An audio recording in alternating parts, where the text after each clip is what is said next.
শুভেচ্ছা বিপ্লব অভিনন্দন। প্রিয় নেতৃবৃন্দ এবং সদর উপজেলা ছাত্র দলের সদস্য সচিব আমাদের ছাত্র গণঅভ্যুত্থানের মাধ্যমে স্বৈরাচার খুনি হাসিনা পতনের পথপ্রদর্শক সাহসী যোদ্ধা হাসান শরীফ চালক শহর নাটোর জেলা ছাত্র দল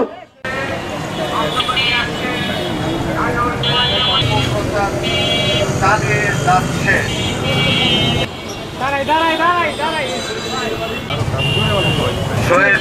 প্রেসিডেন্ট জেলা জিয়া পরিষদের উদ্যোগে আমরা মানববন্ধন এবং